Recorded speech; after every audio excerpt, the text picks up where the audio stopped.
Hi, and welcome to the Margaret E. Heggan Free Public Library. I'm Miss Jennifer, and today for Once Upon a Storytime, we're celebrating International Polar Bear Day on February 27th by reading a story from World Stories, Fire and Ice, Stories of Winter from Around the World. The chapter, The Hungry Polar Bear, a Canadian folktale.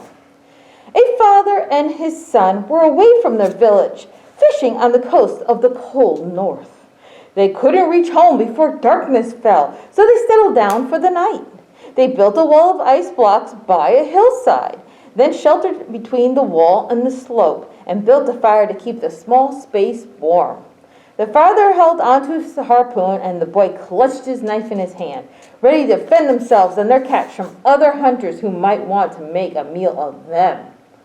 But one hunter smelled the fire, the fish, and the people, and thought it smelled like his supper. He was a big polar bear, white from his ears to his toes, and he was very thin and very hungry. The polar bear crept to the wall of ice and looked over. He saw the father with his barbed harpoon and the boy with his sharp knife. The bear didn't want to attack them, in case they woke up fast enough to hurt him with those blades. So he backed away, and he thought for a long time. His thoughts were interrupted occasionally by the chirping of a little brown bird on the hill. Then the polar bear came up with a plan. If he put out the fire, then the man and the boy would freeze, and he could eat them and their fish without any danger from their weapons. So the bear crept as slowly and quietly as a bear on huge white paws can creep right up to the fire. He patted the fire with his left paw. It was hot! He jerked his paw back and shook it. Then he patted the fire with his right paw. It burned his paw. He jerked his paw back and shook it. He patted each little flame flat, patting and shaking and blowing on his sore paws to cool them down. He patted and patted his paws until the flames were all gone, leaving only tiny glowing embers in the ashes. Then the bear backed off to wait for the air to cool down and the father and son to freeze. Once they were frozen solid, he would be able to eat his meal in safety. As the polar bear waited and the little boy on the hill watched, the father and son started to freeze. Icicles formed around their mouths and nostrils. Their breathing slowed and their hearts slowed.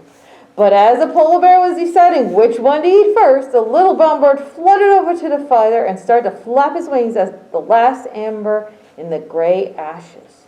The bird fluttered and flapped and trying to bring the ember back to life. The bird moved closer to the ember, waving air at it. The bird stood right over the ember and flapped his wings as fast as he could. And gradually, as the bird fanned the air of the ashes, the ember turned from dull red to bright orange. The bird flapped, and the ember flickered. The little bird stayed there as the ember got hotter and hotter, his wings flapping and flapping until the ember burst back to life. The bird staggered backwards as the flames brushed his feathers.